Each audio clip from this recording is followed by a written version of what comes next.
Hello everyone, सबको अपने channel BL classes में दिल खोलकर स्वागत है। आज हम आपको जो बताएंगे, जो आपका फाइनल एग्जाम में जो अंतर जो पूछेगा, इससे बाहर नहीं पूछेगा। पूरा तीनों साइंस में तीनों सब्जेक्ट का जो अंतर पूछेगा क्वेश्चन, वो आपके सामने हम बढ़िया ढंग से समझाएंगे। आप वीडियो के अंत तक बने रहिए।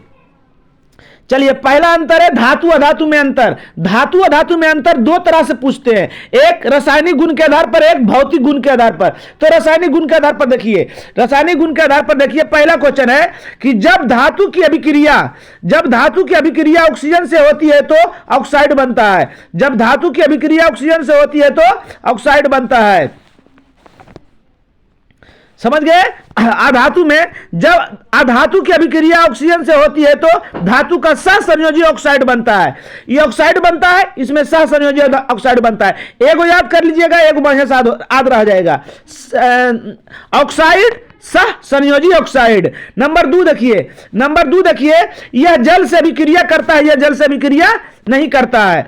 यह अम्ल से अभिक्रिया करता है, यह अम्ल से अभिक्रिया नहीं करता है। धातु क्लोरीन से अभिक्रिया करके धातु का क्लोराइड बनता है। अधातु क्लोरीन से अभिक्रिया करके धातु का सह संयोजी क्लोराइड बनता है। बात समझ रहे हमारी? पांचवा देखिए, धातु हाइड्रोजन से अभिक्रिया करके धातु हाइड्राइड बनता है। अधातु हाइड्रोजन से अभिक्रिया करके अधातु का हाइड्राइड, ये भी हाइड्राइड बनता है ना।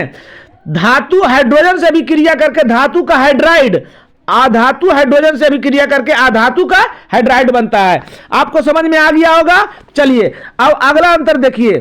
अब आपको बता रहे हैं भौतिक गुण के आधार पर, है ना। भौतिक गुण के आधार पर देखिए, धातु अधातु में अंतर। भौतिक गुण के आधार पर धातु में एक विशेष प्रकार की चमक पाई जाती है, अधातु में विशेष प्रकार की चमक नहीं पाई जाती है। धातु सुचालक होता है तो यह कुचालक होता है। यह आघातबद्ध होता है, यह भंगुर होता है। अर्थात आघातबद्ध नहीं होता है, लिख सकते हैं आघातबद्ध नहीं हो सकता। भंगुर का मतलब हुआ कि उस पर जैसी चोट पहुंचाइएगा वो चूर चूर हो जाएगा। यह तन्य होता है, यह तन नहीं होता है। धातु का गलनांक और क्वथनांक उच्च होता है क्योंकि ठोस होता है ये।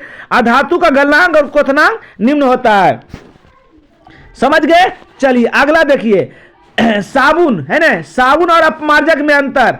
साबुन अपमार्जक में अंतर देखिए, साबुन अपमार्जक में अंतर। साबुन तो जानिए रे, अपमार्जक सरफ को कहते हैं बाबू। क्या किसको कहते हैं? सरफ को कहते हैं। देखिए, पहला, साबुन का निर्माण वसा, अम्ल और क्षार से होता है। अपमार्जक का निर्माण अल्कोहल और अम्ल से होता है।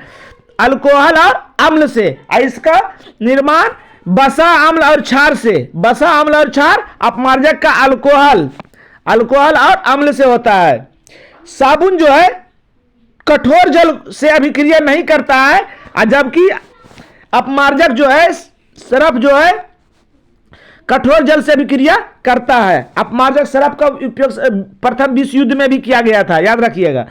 साबुन जो है गंदगी को धीरे धीरे हटाता है, जबकि अपमार्जक तीव्र गति से हटाता है।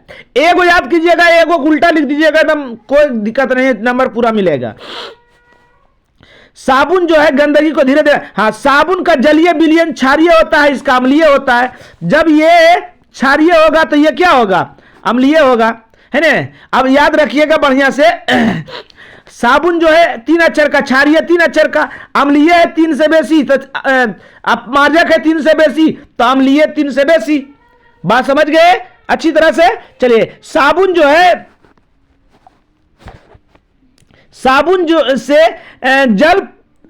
से जल प्रदूषण नहीं होता, जबकि अपमार्जक से जल प्रदूषण होता है। समझ गए हमारी बात? चलिए, अगला अगला देखिए, मेंडलीव। एकदम इंपॉर्टेंट क्वेश्चन है। मेंडलीव की आवर्त सारणी और आधुनिक आवर्त सारणी में अंतर करना है ना। मेंडलीव की आवर्त सारणी और आधुनिक आवर्त सारणी। मेंडलीव का आवर्त सारणी परमाणु द्रव्यमान पर आधारित है, यह परमाणु संख्या पर आधारित है। यह पूरी तरह से सही नहीं हुआ, लास्ट में इसको गलत साबित कर दिया था। आधुनिक आवर्त सारणी बिल्कुल सही है 100%। मेंडलीव की आवर्त सारणी जो है परमाणु द्रव्यमान पर, आधुनिक आवर्त सारणी परमाणु संख्या पर। इस आवर्त में 9 वर्ग है, इसमें 18 वर्ग है। 18 वर्ग में उपवर्ग भी है कुछ। इसमें उपवर्ग ए और बी एक साथ है, इसमें उपवर्ग ए और बी एक साथ नहीं है। इसमें हाइड्रोजन का स्थान निश्चित नहीं है, इसमें हाइड्रोजन का स्थान निश्चित है। यह आवर्त सारणी अधूरा तथा अधिक गलतियां हैं, इसमें अधिक गलतियां हैं, इसमें अधूरा रिक्त स्थान नहीं है और गलतियां बहुत कम है। बात समझ गए? चलिए आगे देखिए, आगे क्या है? भंजन और निष्पादन में अंतर। भंजन और निष्पादन में अंतर। भंजन इस विधि द्वारा यानी भंजन विधि द्वारा सल्फाइड अयस्क शुद्धिकरण किया जाता है। फिर से, इस विधि द्वारा सल्फाइड अयस्क को शुद्धिकरण किया जाता है।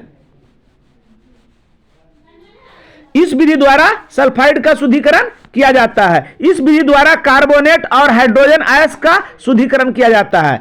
इसमें सल्फाइड क्या, इसमें कार्बोनेट और हाइड्रोजन का।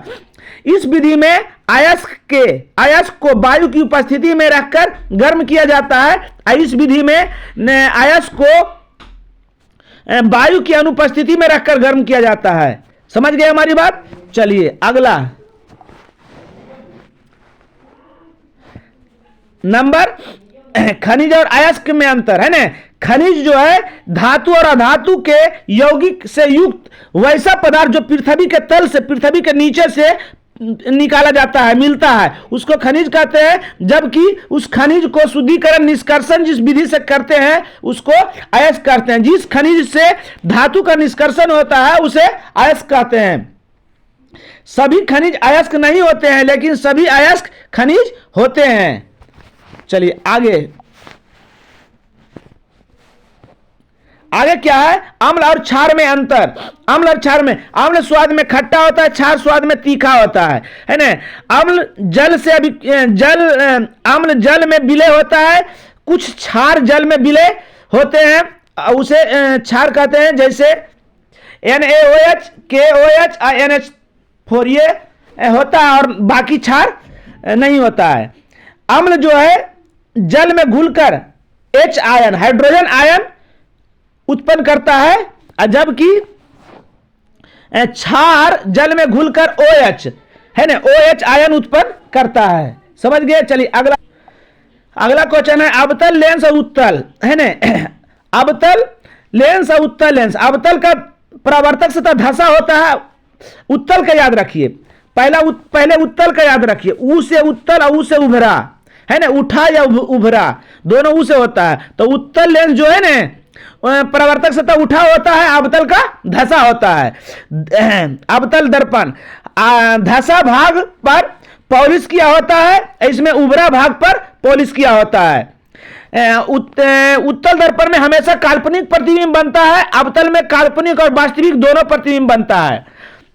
उत्तल दर्पण में वस्तु, हम पहले उत्तल बोल रहे हैं, उत्तल दर्पण में वस्तु का प्रतिबिंब हमेशा छोटा होता है, हमेशा छोटा होता है। इसमें बड़ा छोटा बराबर सब हो सकता है। समझ गए? चलिए काल्पनिक में देखिए, काल्पनिक और वास्तविक। काल्पनिक हमेशा सीधा होता है, वास्तविक जैसी वास्तविक तो उल्टा।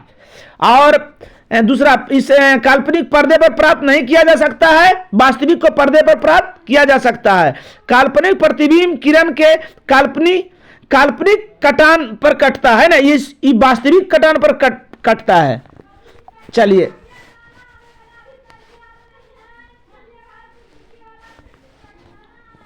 आगे देखिए, प्रत्यावर्ती और दिश धारा।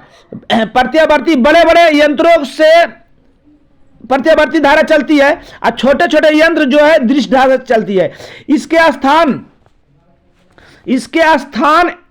इसे एक स्थान से दूसरे स्थान तक ले जाने में आसानी होता है, क्योंकि हमारा गांव में जो करंट आया है, लाइन आया है, कहां से आया पता है? नहीं है। और दिश धारा में एक स्थान से दूसरे स्थान तक नहीं लिया जा सकता। अगर ले जाएगा भी तो पता भी नहीं चलेगा क्या जा रहा है नहीं जा रहा है ना। इसे सेलों में जमा नहीं किया जा सकता। प्रत्येक घर वाला लाइन को जमा कर सकते हैं, अगर जमा करते तो अंधड़ पानी के दिन में एक रूमा में बंद करके रखते, जैसे अंधड़ा में पोलवार गिर जाता जो लेनिया नहीं आता फिर रूमा से हम पूरा घर का कनेक्शन करते। समझ रहे हैं? ऐसा होता है? नहीं होता। मगर डिश धारा बैटरी में इकट्ठा रहता है, जमा किया जा सकता है। इसे ट्रांसफार्मर के द्वारा घटाया या बढ़ाया जा सकता है। इसे ट्रांसफार्मर के द्वारा घटाया या बढ़ाया नहीं, बैटरी में ट्रांसफार्मर काहे लगाएगा। प्रत्यावर्ती धारा कम खतरनाक होता है, याद रखिएगा। अदिश धारा ज्यादा खतरनाक होता है। प्रत्यावर्ती धारा कम खतरनाक होता है क्योंकि प्रत्यावर्ती धारा जो है ना इस टाइप से जाता है, अदिश धारा डायरेक्ट जाता है, डायरेक्ट करंट है ना। चलिए आगे, जीवाश्म ईंधन एवं सूर्य में अंतर। जीवाश्म ईंधन सीमित होता है, सूर्य सीमित नहीं, असीमित है। जीवाश्म कोयला पेट्रोल ये सब जीवाश्म ईंधन है। जीवाश्म ईंधन से जलने पर वायु प्रदूषित होता है। सूर्य से क्या प्रदूषित होगा? वो तो और प्रदूषित को जो है ना वायुमंडल को शुद्ध करता है, जो प्रकाश संश्लेषण होता है इन्हीं के कारण होता है, सूर्य के कारण ही होता है। नमन करो, प्रणाम करो। इसका किसी भी समय उपयोग किया जाता है ना, इसका किसी भी समय उपयोग किया जाता है। अब सूर्य रात में उपयोग करेंगे, रात में कभी उपयोग होगा? सूर्य नहीं होगा, केवल दिन में उपयोग किया जाता है। चलिए अगला देखिए, ये एकदम इंपॉर्टेंट क्वेश्चन है ये। श्वसन और स्वच्छोवास से किस प्रकार भिन्न है ना?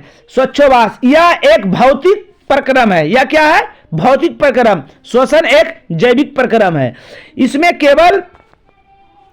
केवल गैसों का आदान प्रदान होता है। और श्वसन में इसमें कोशिका के भीतर संचित भोज्य पदार्थ मतलब ग्लूकोज का ऑक्सीकरण होता है। इसमें श्वसन तंत्र यह श्वसन तंत्र से संपन्न होती है, यह माइटोकॉन्ड्रिया में संपन्न होती है ना। इसमें ऊर्जा मुक्त नहीं होता है, इसमें ऊर्जा मुक्त होता है। इसमें एंजाइम भाग नहीं होता है, इसमें एंजाइम भाग होता है। चलिए आगे, शिरा और धमनी में अंतर। शिरा धमनी जो धक धक करता है उसको धमनी कहते हैं। शिरा वह रक्त वाहिनी है जो रक्त को उत्तक अंगों से शरीर हृदय की ओर ले जाता है। साफ कहने का मतलब हो गया, शिरा जो है ऐसे लिख सकते हैं, शिरा पूरे शरीर से अशुद्ध रक्त को हृदय तक लाता है, अशुद्ध रक्त को हृदय तक लाता है। और धमनी जो है शुद्ध रक्त को पूरे शरीर में भेजता है। समझ गए? एक नंबर समझ गए। चलिए 2 नंबर, शिरा में कार्बन डाइऑक्साइड युक्त रक्त प्रवाह होता है, जबकि धमनी में सिर्फ ऑक्सीजन जाता है। धमनी में ऑक्सीजन पूरे शरीर में खून के कारण ही जाता है। जिसका ये लाल खुले तो ऑक्सीजन जाता है, और नहीं रहता है तो ऑक्सीजन नहीं जाता है। शिरा में जगह जगह पर कपाट उपस्थित होता है, धमनी में कपाट अनुपस्थित होती है। शिरा अधिक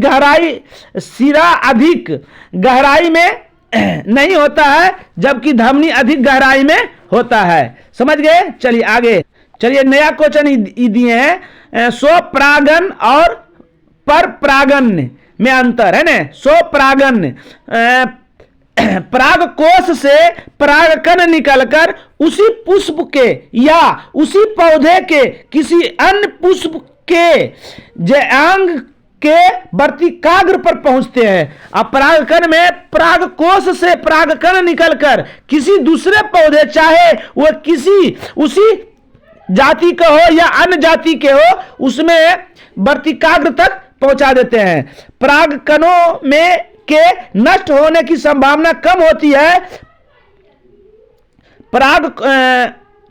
अपरागकणों के नष्ट होने की संभावना अधिक होती है। मतलब स्वपरागकण में परागकण जो है नष्ट होने की संभावना कम है, और परपरागकण में नष्ट होने की संभावना ज्यादा है। समझ गए? चलिए आगे देखिए, द्विखंडन एवं बहुखंडन में 2 अंतर है ना। द्विखंडन यह मृत कोशिका विभाजित होकर दो समान अनुजात कोशिकाओं को जन्म देती है। तब इस प्रकार के जनन से द्विखंडन कहते हैं, है ना, जैसे अमीबा। और बहुखंडन, एकल जनन की विधि को बहुखंडन कहते हैं, जैसे सवाल, प्लाज्मोडियम, है ना। नंबर 2, यह एक तल में होता है या विभिन्न तलों में होता है। समझ गए? अच्छी तरह समझ में आ गया होगा। चलिए, आज का क्लास यहीं समाप्त हुआ। अगले वीडियो के लिए, तब तक के लिए जय हिंद।